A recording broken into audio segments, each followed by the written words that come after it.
All right. Shane, Joe, thank you so much for joining us tonight. Salute. Happy to be And here. cheers. We all got our glasses. Cheers. I'm excited. We can't go This is anywhere. great. So it's like the next year, right?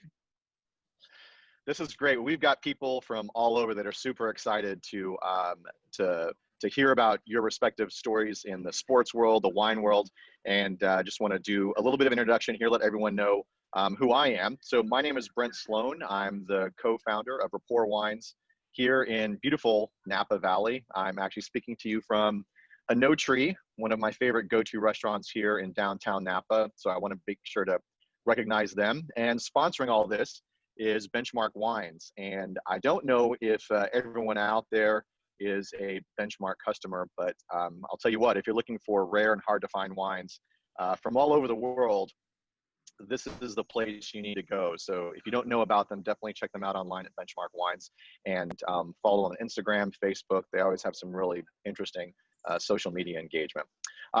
Just to let you know too, we've got the chat feature function online for those that are here through Zoom. We're also monitoring it on Facebook Live. So if there are questions, we'll do our best to take as many as we can.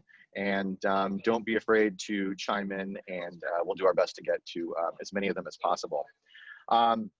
So without further ado, Joe and Shane, you'll see Joe Blanton there in the middle of your screen. He is a former professional baseball pitcher, now vintner. We were just talking about the 2020 harvest here and some of the fires that we had, which I'm sure he'll take the time to mention. And Shane Battier from Florida, where he's sitting nice and comfortable there, former NBA player and big wine lover. And he also has a wonderful charity that actually Joe and I have taken part in called the Take Charge Foundation. Shane will give you a chance to talk a little bit about that, and probably my favorite event of the year, aptly named Cabernet with Battier. And that's how we all got together earlier this year. It was kind of right before COVID, and we had the chance to really have a good time and raise some money for a great cause. So once again, we'll talk about that a little bit more as well. So everyone out there in cyberspace, I'm sure some of you took the opportunity to purchase the 3-pack of wines, which includes all the wines that we're going to try this evening. And all those wines are available to order after the tasting as well. So if some of you actually didn't order the wines ahead of time and are enjoying your favorite glass of wine right now, don't worry, you'll have the chance to order all of these through Benchmark Wines. The 3 wines that we're trying tonight in order are going to be my wine, Rapport, which you can see right here. Shane's got his bottle there too. The second wine that we're going to try is Joe's wine, which is Selah, with a big stain right there on the front. And I apologize, Joe, you also have a cleaner version of it. Shane too. And lastly, a fairly new project from the same winemaker actually as Joe's wine, Thomas Rivers Brown, which we'll talk about in a little bit as well. This is QTR. So we'll have a good time tasting all these wines. So wine has this really unique ability, I think, to bring people together in some pretty amazing ways. And I've had the pleasure of watching these two gentlemen, on TV. I've known Shane actually for a lot longer than I've known Joe.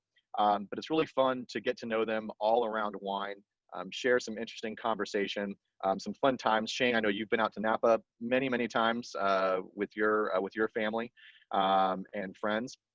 But I thought, Joe, we could just start with you first, and we'll get into the wines here in a second, but just kind of get the conversation going. I know your story, how you kind of fell in love with wine, but I think people would find it really interesting how you made this leap from being a professional baseball pitcher, all the traveling you were doing, because I find these stories fascinating, and how you kind of walked into the wine world, because it is definitely not an easy world to get into, especially as a grower. Definitely. So I think it just starts to where, for me, like, how did I fall in love with Napa? I mean, that was it for me. Is I started with the Oakland A's, and when you're a rookie in baseball, and I'm sure basketball, it's similar. You land in a city and you have a little bit of time before, there's no game that night. You got a game the next day. Hey, what are all the guys going to do? All right, let's get together. Let's go have dinner.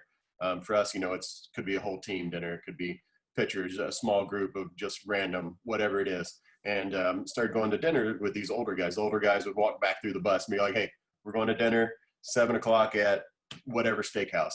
That's usually the go-to places, whatever steakhouse. So we would go, and these guys were ordering wine. And these older guys, I was sitting there just looking at them, ordering wine, how they were doing it, going about reading the list, talking to each other. Maybe they were asking the somm. And it just kind of, I was like, this is different. I'm not used to this. And then one of the older guys, one of the veteran guys comes and sits beside you and said, hey, just to let you know, this is how we do it. We sit down, we have a nice bottle of wine, we order a steak, we drink them together. That's how it's done. And I was like, oh, okay. You know what? I'll sit here and listen. And then, so maybe a couple months went by, and being in Oakland, we had a day off.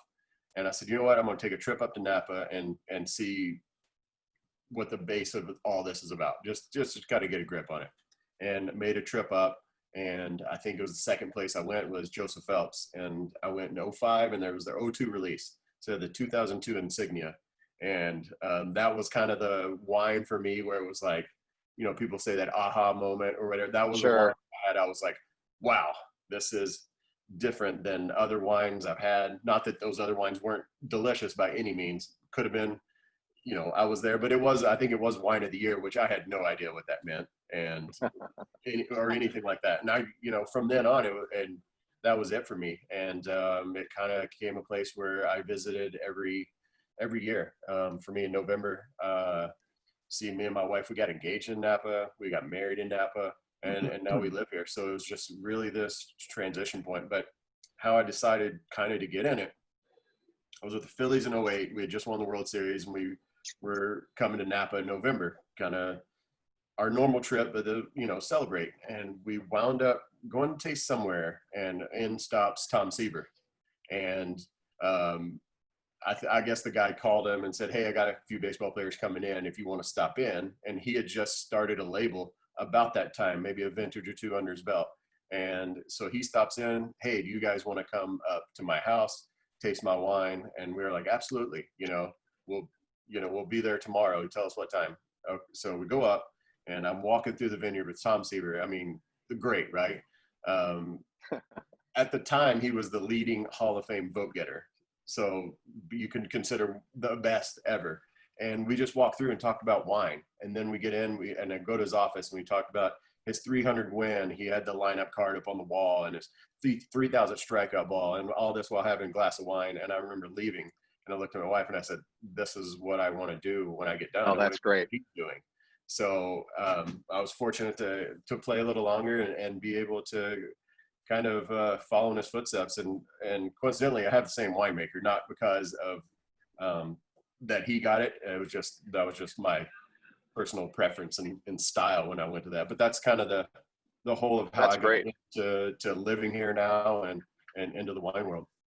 That's great. And I should mention, Joe, unfortunately, Tom Seaver passed away, just a couple of months ago. Yeah. And I know that obviously being someone who is kind of influential, not just as a fellow pitcher, but as someone who's also in the grape growing world, I'm sure it was something that was, not very easy to take. Yeah, it was getting to see him a few times up here. It was, they were all special moments. I mean, even talking about wine, because his passion for wine definitely mirrored his passion for baseball. And it was always very fun conversations, definitely my two favorite things to talk about, probably, for sure.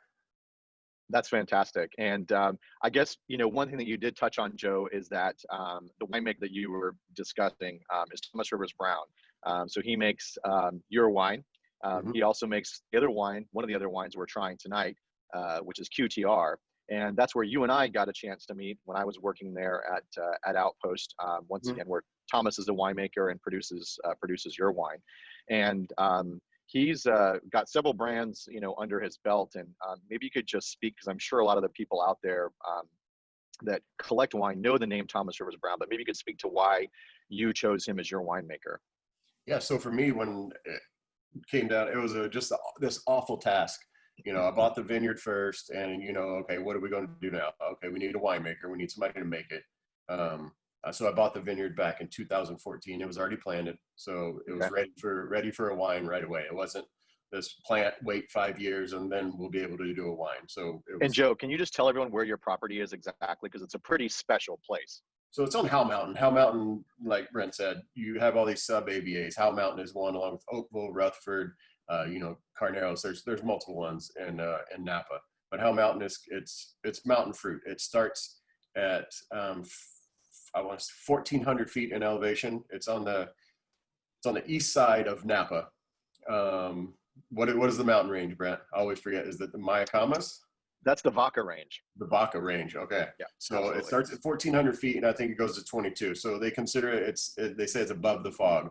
So the idea is the marine layer comes in at night and it settles below the height of where the Howell Mountain ABA starts. And in the morning, the sunlight hits this region before it hits the valley floor. So you're getting an hour more of sunlight in the morning and also at night. But I've actually been up at outposts. I'm sure you've seen it plenty of times, Brent. Mm-hmm. As the first time I ever noticed it. The fog was rolling in, and all of a sudden it's just foggy everywhere. And next thing you know, it's crystal clear, but you try to look down at the valley floor and you can't see it. And so Absolutely. you're getting that extra hour at night too. Absolutely. Yeah, it's a pretty special place. And yeah, I think having the benefit of actually being to your property, I've seen the special quality to it. And it's great pedigree just in terms of land. We're going to move on in just a little bit and talk some more to Joe, but I really didn't get the chance to tell you a little bit about Rapport Wines, the first wine that we're tasting. I unfortunately don't have a professional sports background. I do have a professional drinking background, however. And this is a unique brand. I had the opportunity to work with some great people, especially at Outpost. And this wine, Rapport, the whole meaning behind the word rapport is relationships. And as it is with farming, and I don't care if it's soybeans or cotton or whatever it is, farming is farming. And so relationships matter quite a bit. And using those relationships, I'm able to get some really high quality fruit. Unlike Joe, I don't have an actual vineyard. But what I do is try to use those relationships with some of the best growers here in Napa that farm sustainably and purchase their fruit and create what I would consider kind of a broad spectrum of flavors, depending on the variety, that speaks to Napa Valley. So this is a Napa specific project. Our winemaker is Camille Gallo. She is the director of winemaking for Fayard Wines. And also Anne Fogarty, she works with me as well, and she is the assistant winemaker for one of Thomas Rivers Brown's own brand, which is called Rivers Marie. They have their own wine called Belhara. It's incredible if you have the chance to check it out. But what you're drinking right now is the Rapport Cabernet. And Shane, you've had this a few times. I have. This is very, very nice. It's very, very nice. I'm not a wine expert, but I know what's a nice wine. This is a nice wine. And that's important. And Shane, we had the chance to pour this wine at your house for the one of the auction winners for the Take Charge Foundation that purchased this awesome dinner at your house, hosted by you and your lovely wife. And we had the chance to drink some of this, and we had a really nice time.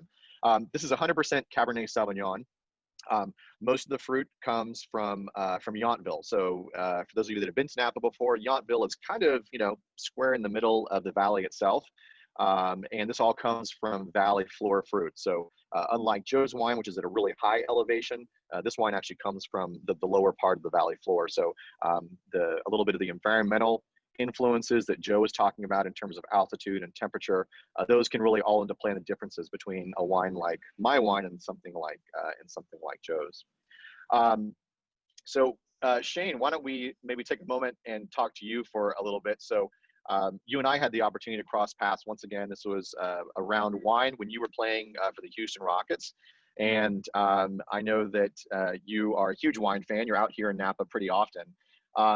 And we'll go back to Joe in a little bit to maybe get him to speak a little more specifically about wine in the Major League Baseball world. But for you, I got to be honest, I see a lot more, I think, of wine.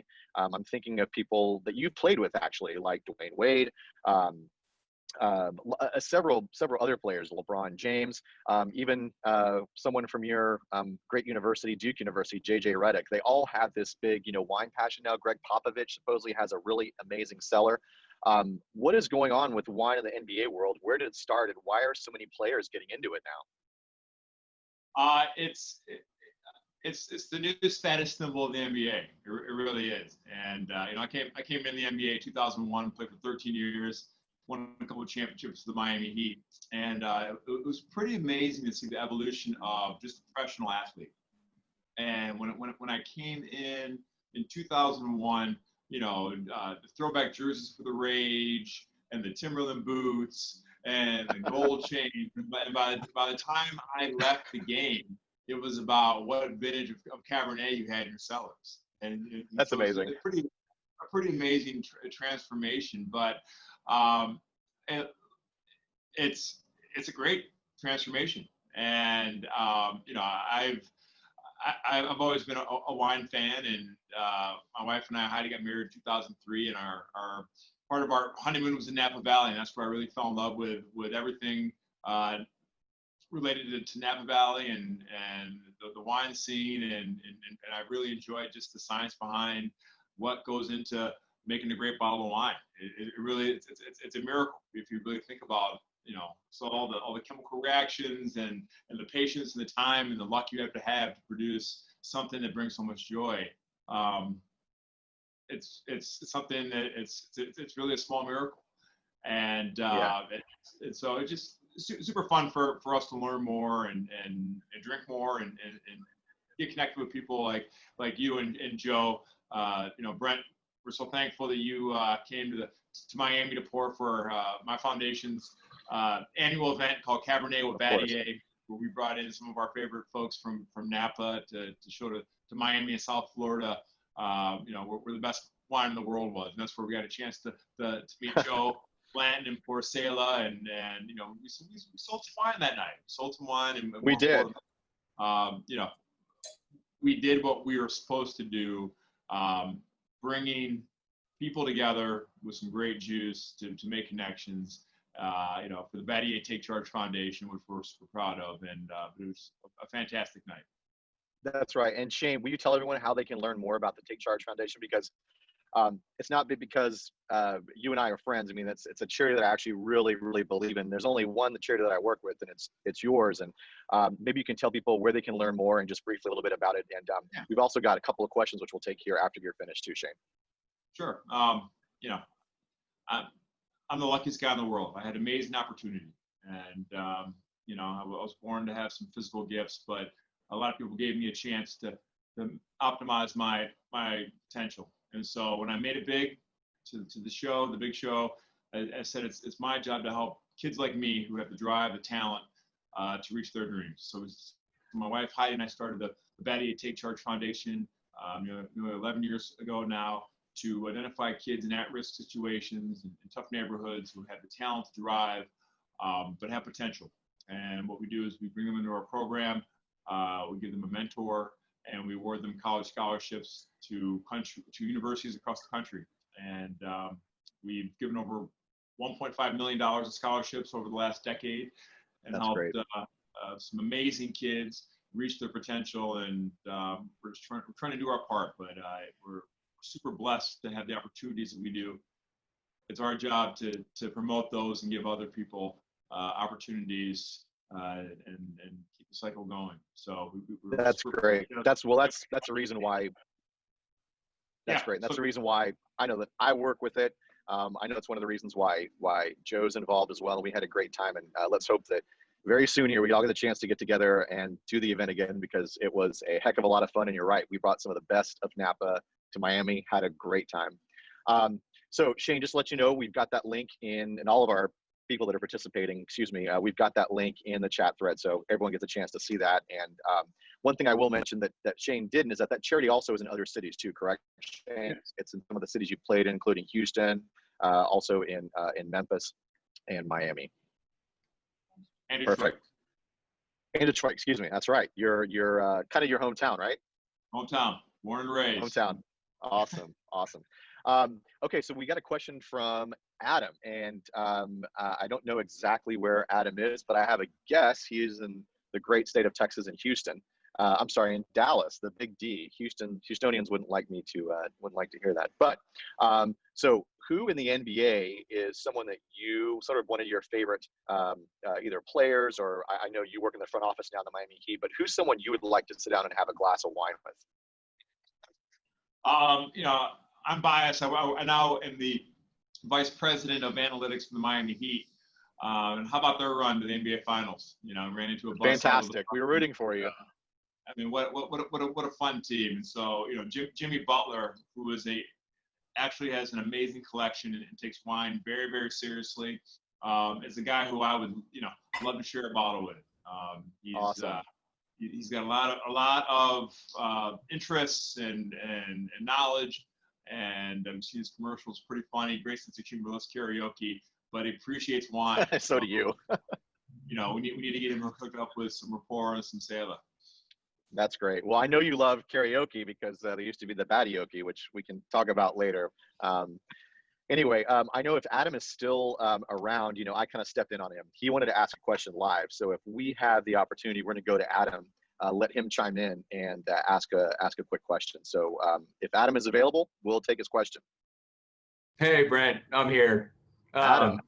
Yeah, I mean, Shane answered my question, which was awesome. So I guess, you know, for Joe, maybe the same question, you know, who, past or present, maybe from the major leagues, would you love to have a glass of wine with that you haven't?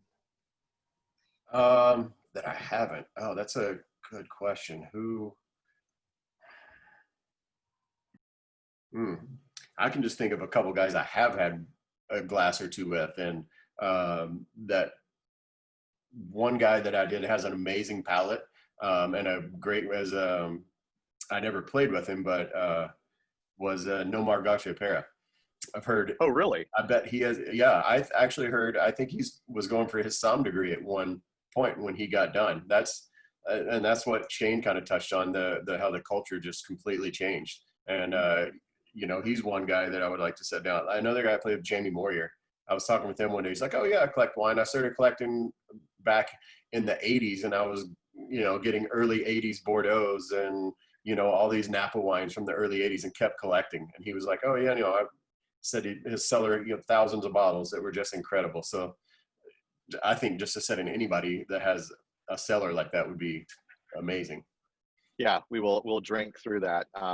And you know, we've got another question, and I don't know who this is exactly for, but it looks like we got a question from Matthew. So if Matthew is available, hey Matthew, if you wouldn't mind just giving us a heads up, telling us where you're from too. So Matthew, the floor is yours.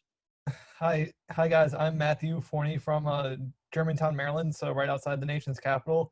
Big Duke fan growing up. So Shane, did you ever think when you were, if you were to tell your 18-year-old self now that you'd be collecting wine, what would your 18-year-old self think of that? Great question. Great question. You know, thanks for staying strong in Maryland. It's not the easiest place to be a Duke fan. No, it's not. Fans are tough. You know, my first exposure to wine was, you know, God bless my mother. I love her to death. But her favorite wine was Mogan David. And, you know, I don't know if anyone knows what Mogan David is, but it's like, it borders kind of on Manischewitz, right? And it was just this sweet, like syrupy, I don't know what wine, I guess you would call it. And that was my mom's idea of nice wine. So I used to steal, you know, sips of wine. I said, I just don't know about this. So, no, to answer your question, I did not think I would love and have a passion for wine like I do after having my first experiences with Mogan David. And you know, I didn't actually drink wine or beer or alcohol until I was 21. I was a late bloomer, so I like to think I had a fresh palate, and I learned to appreciate the good stuff early. So that's my recommendation to the youth. Wait, you'll appreciate it more later. Great question, Matthew. Thanks a lot, Matthew, for your question. And Shane, kind of, you know, dovetailing into that, just Matthew's question made me think of this. You know, Coach K, your coach at Duke, is very involved in the Jimmy V Foundation, which has a wine component to its charity, kind of like you do. And have you guys ever discussed wine? Or he seems to be a pretty big wine enthusiast. Yeah, Coach K loves a good Cabernet. And he makes a trip to Napa every single year. He does an amazing job at the Jimmy V Foundation, which raises millions for cancer research. And he's the one who turned me on to one of my favorites is Gargiulo Vineyards. And absolutely. And Jeff and April do an amazing job. And that was directly from Coach K. So Coach K is probably a better guy than I am in terms of understanding great wines. No. He knows his business. He knows basketball. He knows wines. But he's very passionate and loves California, loves the Valley. That's great. That's great.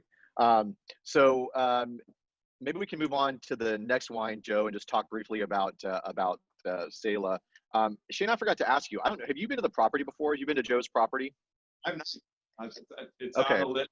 My wife graciously volunteered to go and taste wines in Napa with our executive director Newell of the Take Charge Foundation, and just amazing sacrifice by her, flying across country, and was able to go to Selah and taste this delicious juice. So I'm thanking my wife for her sacrifice for just the greater good. Thank you, Shane. I remember that trip very well. Yes, I think they did have a good time. I forgot about that. So you're right. They went to Joe's property and hopefully had a good time. But Joe, so we talked about the orientation of your vineyard, exactly where it is. Shane's got the bottle there, front and center. So maybe you can talk briefly about the name, sort of, where you came up with that, and maybe the style of wine that you're looking for with your wine, because it's. I know you and I have had the opportunity to travel together to different parts of the country, and your wine is definitely, I would say, was under the radar. It's not anymore. It's small production, definitely boutique production. Maybe talk about the name, how you came up with it, and what you're looking for with your wines. Oh, and also, a lot of people are asking questions out there. We had this discussion offline about the 2020 harvest with all the fires here in Napa and how it's affected you. But why don't we start with the name, and then you can roll into that other stuff. Okay, yeah. So the name for me, I bought the vineyard, and the idea, as you know, Brent, when you're trying to name a wine, you want it to mean something. It almost feels like it's harder than naming your kid, because you go into it and all these names are taken there. You're like, I like that name, or it winds up, they're so few names available. But I have to give credit to my wife. She actually came across the word Selah when we were in Tennessee. She was part of a Bible study, and it was a word that came across. She's like, "Oh, that's a nice name. Let's throw that one on the list." So kind of when it started getting shortened down, it kept making the cut. Come down to the last few names. Okay, what do all these mean? Which one means the most? So I went into what earlier about Napa and how every November, because you got to plan, you're going to go to the World Series, right? I mean, so we had to make a November trip. So we had to plan for that. Every November we would come, and that was just our chance to really just get away from the season. Baseball's a long season. You start in February, and hopefully at the end of October is when you're ending. You're playing 162 regular season games, 30 spring training games, and then hopefully you got a minimum 8, 12, 11 or so postseason games. So it winds up being a couple hundred games you're a part of over just a couple hundred days. So anyways, the idea, Selah, it means to pause and to reflect. So I thought that tied in well with what Napa meant to me. It was our getaway. It was our pause button, which people call it. Where do we go? And Napa was our place. And I just felt like it really tied in. We could pause. We could reflect on the season. It was a bad season. Maybe it was good. And I feel like it kind of tied into every time you open a bottle of wine, that you're pausing. Maybe you're pausing to smell the aromas that are coming out. What reflecting on the flavors you're getting, or at the same time you're opening that bottle to celebrate something. Or I know for me sometimes it was a not so good game you're trying to wash away. So it might not be celebrating, might be forgetting that bad day at work, that and just enjoy the nice bottle of wine in front of you. And that's great. So lead that into, what was it, the harvest this year? Yeah, because I know a lot of people have been asking questions that I can see here about, obviously in the news, you and I living here in the Valley were personally, affected. Thank God, none of our structures were damaged in the fire, but we both were evacuated. And I know that where your property is situated on Howell Mountain, that area was, really, really affected by these fires.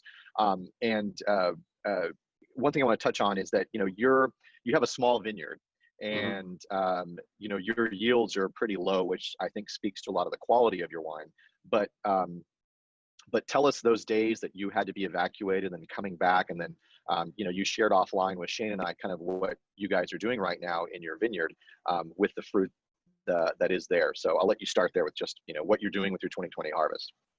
Yeah, so I mean, when evacuation happened, actually, I got my wife and kids out, and I stayed. I mean, the firefighters, they do a great job, but the amount that's burning, they can't cover it all. So you kind of want to be there to, if it starts to go down a little, to be able to protect what you got on some point, and obviously in a safe fashion. So I stayed, and just the amount of smoke, when you were saying, was just super thick and super heavy. And at that point, you're not thinking of your crop. You're thinking, you're just trying to make sure everything's okay. But so all that goes through. I know the fruit's still hanging. That's when you get in a conversation with the winemaker, and it's like, okay, how much smoke have the grapes?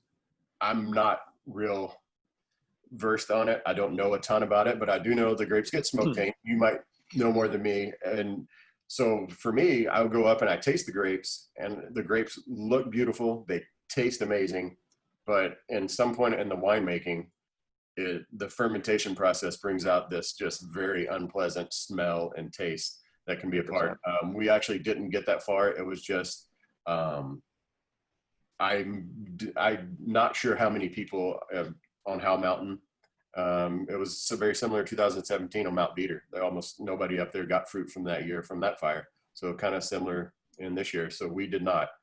We made the decision with going into what you said, being a smaller label, our first priority is quality.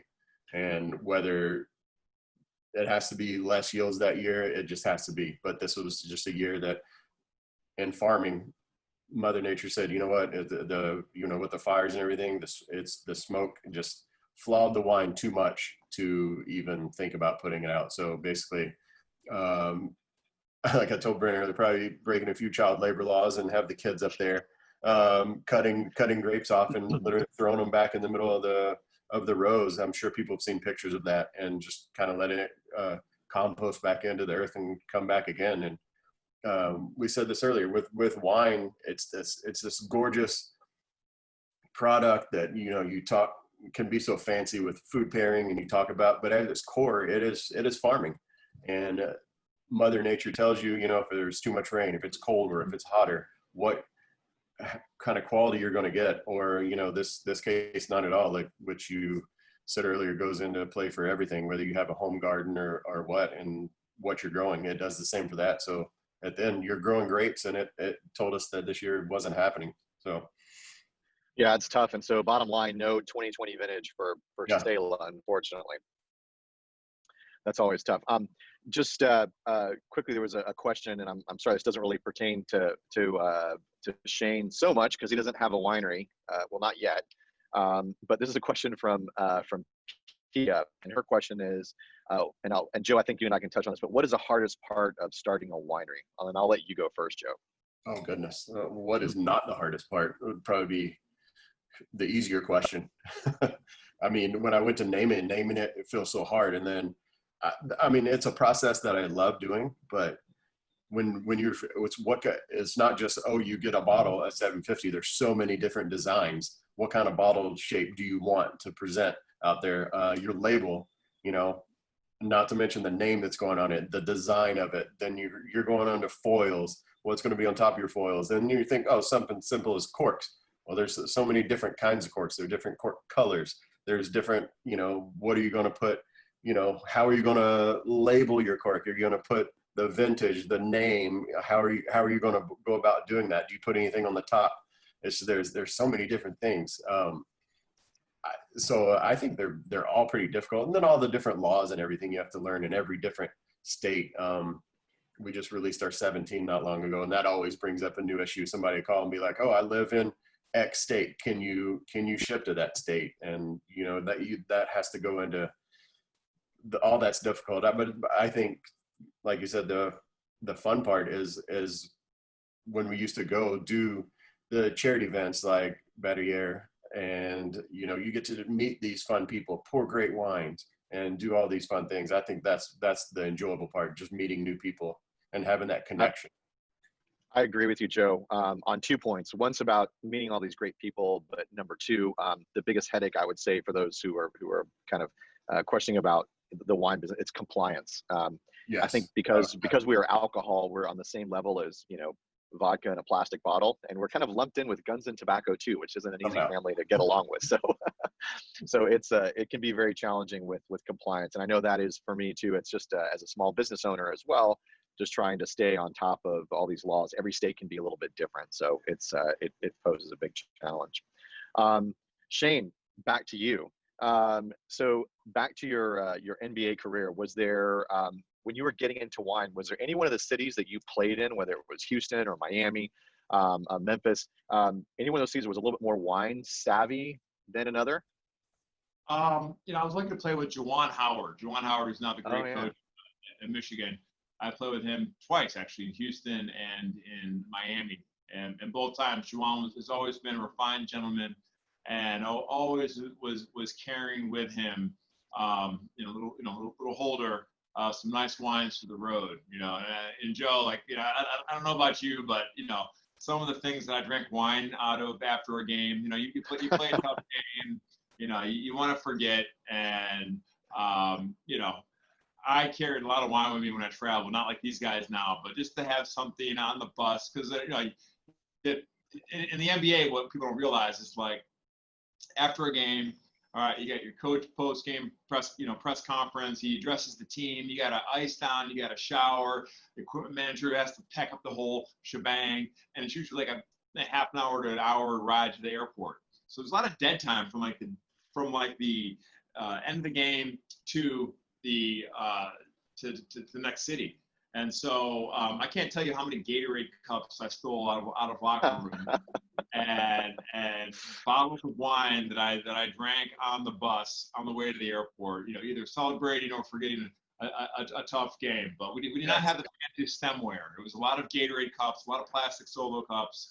But I think the quality of the juice, it got better over the years, as we got more established. But I'll never forget that from my NBA career, and that's one of the best things: sharing a good bottle on a plane.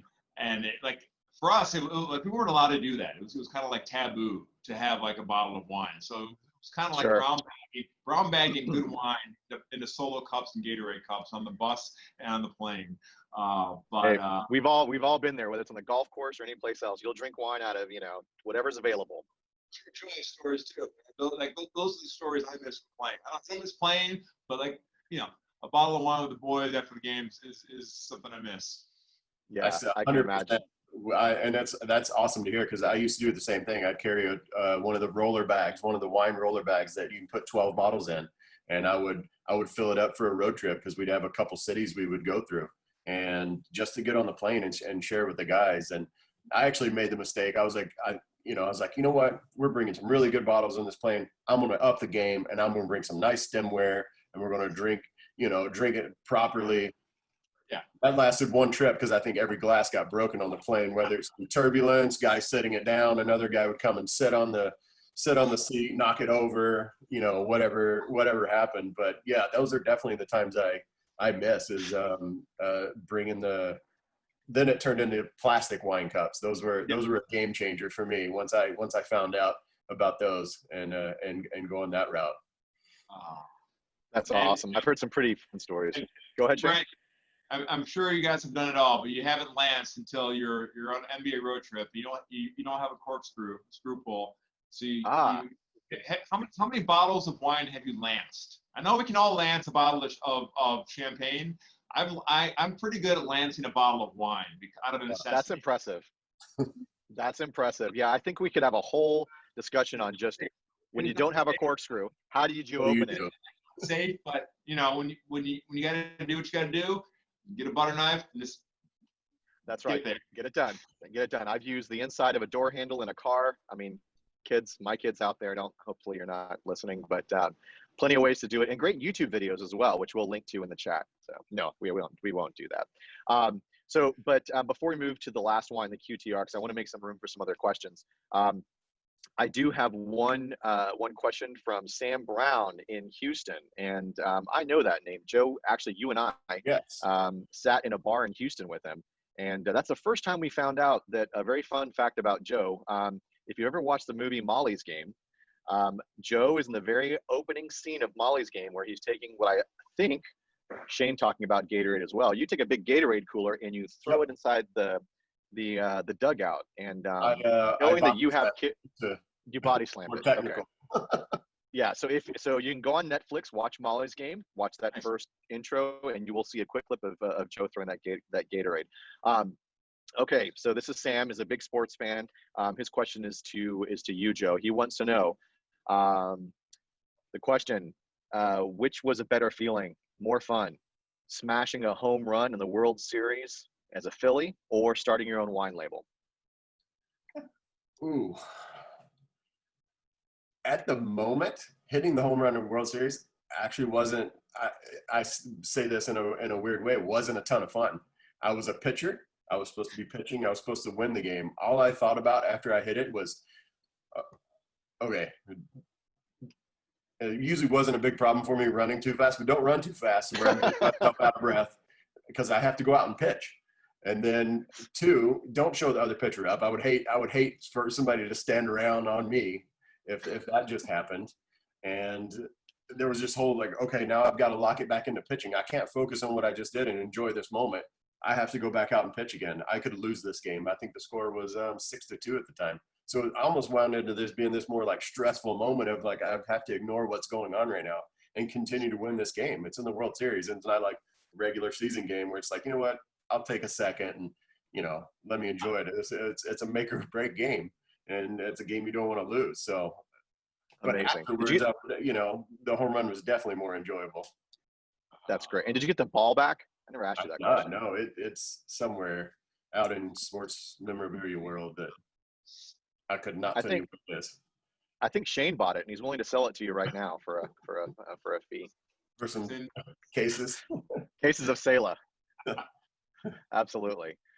So we're going to move on to the next wine, the last wine of the evening, and this wine, which I'll kind of discuss. And Shane, I know you had the chance to preview this because a bottle earlier, but this is QTR. It's an acronym for Quality Time Remaining, and if you like mountain fruit, you definitely need to check out this wine. QTR is produced by the same winemaker as Joe's wine, Thomas Rivers Brown. And this is 100% Cabernet Sauvignon, farmed by Jim Barber, very, very well-known vineyard manager. And this is owned by Natan and Jess Bibliowicz. They actually have also an interest in a beer company that they started called Four Noses Beer in Broomfield, I believe, in Colorado. So I had the chance to taste it. It's absolutely amazing. And I can tell you, having spent a lot of time around them, they are just some of the nicest people in the wine world. And although I've had the chance to try several wines over different vintages of theirs, I really think their 2016 is hitting their stride. From a visual perspective, this winery has one of the most amazing views that you'll find in Napa. It sits up really high and overlooks what's called Lake Hennessy. And just incredible exposure, altitude plays into this. And although we're trying their amazing Cabernet Sauvignon, they also make Chenin Blanc, a white grape variety, which I'm not sure if a lot of people have had before, but you don't see a lot of it planted in Napa because you can certainly make a lot more money off of Cabernet Sauvignon. But it's a wonderful style of white wine. But we'll also put a link in the chat if you guys have any interest in purchasing this wine. But this is a pretty intense and full-bodied wine. And Shane, you've never had this wine before, correct? No, first time. Yeah. Well, we're anxious to get you out to the property to take a look at it. So we've got about 15 more minutes here, and I just want to make sure that we're not missing any questions from people. And I don't see any right now, but letting people know out there in the chat world through Zoom and also on Facebook Live, if you do have any questions, now's a great time to ask them. But Shane, back to you. Question: have you ever had? Dwayne Wade actually has a wine label now, which I think you're aware of. And I know he's not playing anymore for the Miami Heat. And have you had the chance to taste that wine before? Yeah, it's pretty good. It's pretty good. Yeah. D Wade came to the wine game a little bit late, and so I was a little bit skeptical. I'm not gonna lie, I was skeptical of his taste. But he has some pretty nice connections, and I believe his wine. I can't remember who his winemaker is, but Sure. he did a very nice job. And so D Wade is a very, very generous guy, as was LeBron and Chris Bosh. And we got a lot of presents from those guys. So whenever a new Beats by Dre would come out, LeBron makes sure all his teammates got a new Beats by Dre. New Samsung phone. We all got new Samsung phones. So Wow. D Wade was also in that vein. And so when he released his vintage, he sent 3 bottles to sort of all his teammates and made sure that he put his stamp on the wine producing business. So pretty good. So he's actually the second guy who I've played with who has his own label. Yao Ming also has his own label. That's right. Not super huge in America. He Correct. exports a ton back to China, where obviously he's the man. But that's actually a very nice wine. If you ever come across it, I was also skeptical, and it was pretty good. It's pretty good for Yao. So Yao and D Wade are my 2 wine moguls. Awesome. And Shane, we got another question for you too. This comes from someone who's viewing us in Houston. So it looks like they watch you played there, or in Dallas, excuse me.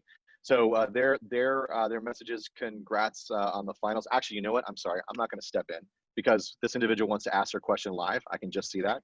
So Adam, we're going to let you chime in and ask Shane this next question. Go ahead. Thanks for not stealing my thunder. Trying my best. Yeah. Shane, congrats on the finals. First off, looking forward to next season. Might have helped if you would have been out there guarding LeBron, but we'll see. No. That's fast. That's 2-part question. Have you ever drank wine with Daryl Morey? And also, how do you feel about him joining the Eastern Conference? Well, Daryl Morey was a mentor to me in a lot of ways. I'm now the vice president of analytics for the Miami Heat, and I learned sort of the way of data through Daryl. So that's my guy. I wouldn't be here without him. He made me a much better player. So, but I have every year at the Sloan Analytics Conference in Boston, I go to Daryl's dinner, and we kick back some wine. So usually he's holding court, so we can't really talk about the wines, but he knows what he's doing. He's very analytical mind. Am I happy he's in the Eastern Conference? No, because he's a talented guy. I like him better when he's in the Western Conference. On the other side of the country. But he's working with my old college roommate Elton Brand now, who's the general manager of the 76ers. So it's gonna be fun to compete against those guys and hopefully beat them and have bragging rights. Shane, you're very popular tonight. We got another question for you. Oh, and by the way, we should say that Daryl Morey used to be, what was his title, Shane, officially at the Houston Rockets before he moved to the 76ers? General manager. Yeah. Okay. Fantastic. Well, we got another question. It's probably going to be for both of you, but we're going to let Dave chime in. And Dave, we're going to get you on. And if you wouldn't mind just telling us where you're from before you ask a question too, please. The floor is yours. Dave, are you there? Yes, I'm here. All right, Dave, go ahead. The floor is yours. Hi, Joe and Shane. It's great to have you on the show. So this is for both of you. First question is, what is your favorite wine, Joe, other than your own, of course?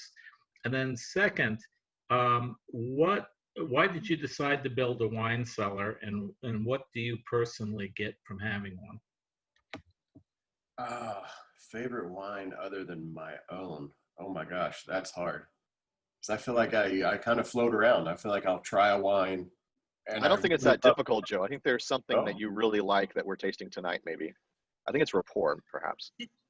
Could be. But I mean, picking a favorite wine for me is hard. It sure is. Some days, you want that valley floor fruit, the softness and elegance of that. And there's some days you just want that big, massive mountain fruit cab. So picking one is hard, and building a cellar, it was by accident. I think you start going to Napa and you're, oh, let's go taste it. I really like that wine, because there's so many good wines here. You can't just look and say, oh, there's only a couple good wines and move on to somewhere else. There's so many good wines. You go, if you go for a couple weeks, you do a few tastings. Next thing you know, you got on your doorstep when you get back, X number of wines waiting, or not waiting because you have to sign for it. That's another compliance. But and the next thing you just turn around, next thing you know, you got 60 wines, 100 wines.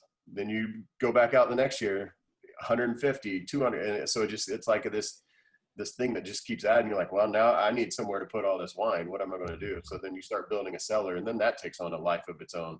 What do I need to add to kind of complete my cellar? Well, I need some whites, I need some champagne. And I think for me, what you asked, personally, my favorite thing of having a cellar is just sharing it. So obviously it's harder to do now, but I just love having people come over, go in the cellar, find something you haven't had, and open it. Let's pull it out and open it. Let's just try this. Let's try that. When your friends come over and you start just going through those bottles and trying the wine, that just makes for a good night for me. And just trying all kinds of different stuff. And when somebody comes, they're like, oh, I've never had this, I really want to try that wine. And just getting to try that with them for the first time and see the reaction to a wine that's just that they've been waiting to try is fun. Shane, what about you? Same question. Yeah. I've had so many delicious wines in my, in the last 20 years I've been drinking wine. I prefer not to think about like what my favorite taste is. It's always contextual. And for me, I think the two favorite wines are around the people and the environment that I was in. And the first one was an '83 Rothschild, Mouton Rothschild, and it was just different. It's something I'd heard about for forever, and to go with a friend who said, hey Shane, I knew you want to try this wine, let's sit and drink it. And it was an experience I'll never forget. That's not an everyday experience, obviously, but the experience was awesome, just having something so rare and just so revered. But my favorite is probably Gargiulo G Major 7. On my honeymoon, we went to Gargiulo on our 40th birthday party with all of our closest friends in the world and our family. We brought up to Napa and rented a bus. We had G Major 7. So the idea of two of the most seminal parties in my life involved this wine puts it up there. It's awesome wine. I love Jeff and April Gargiulo, and so that's for me. It's more contextual than the actual palate or the taste or anything else. I would agree with you. It's all about those memories and kind of where it hits you. There's plenty of opportunities where you've had wine in a special place, and it definitely it resonates with you. Yeah. Yeah, it's a straight line right to the soul, right to your heart. Thank you very much. Absolutely. Yeah, thanks for the question, David, and appreciate you chiming in. Yeah. So we only got about 5 minutes left, and want to do a little bit of kind of tying some loose ends up. I know there was a question which I'm just going to ask, just kind of generalize real quick. It was about if you drink, Joe, probably pertains more to you and I. Do we drink European wines, kind of being out here in Napa? And it's a resounding yes. We absolutely, and I'm going to speak for Joe, we absolutely love our own wines, but we get sick of them. We drink them all the time. So drinking European wines is always fun for us to do. And I kind of want to dovetail into the last comment by David. We just sat here, all three of us, and we had an entire discussion about 3 different wines. And kind of what Shane was talking about a little bit earlier about analytics, none of us were super analytical about the wines we tried. Joe, specifically, you and I could absolutely do that. We could talk about alcohol levels, acid, yeast autolysis. We could go into some crazy directions. But for me and for our sponsors here at Benchmark, putting this together, we just sat around and had a fun time enjoying wine, enjoying company, and learning a little bit about the lives of professional athletes and how wine has kind of taken off. I don't think an hour is enough to talk about all this, but I just want to make sure that everyone knows that they can access all these wines through Benchmark. My wine, rapportwines.com, Joe's Wines, selahwines.com. That's SELAH wines.com. And is there a ShaneBattier.com? I don't know. But Shane, there's I know the URL for your Take Charge Foundation was listed in the chat thread. And I just want to tell you, both of you, how much I enjoyed having you on here. I think we could probably do this again. I'd love to have you both on.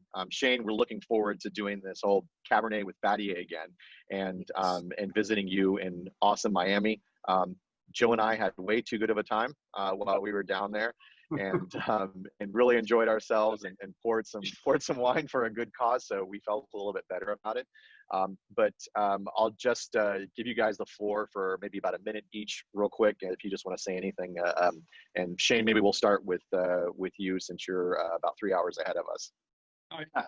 Well, first of all, thank you to Brent and to Joe for this great night. Thanks for some amazing wines, and this is what it should be. It should be about fellowship, community, and life is too short to drink bad wine, right?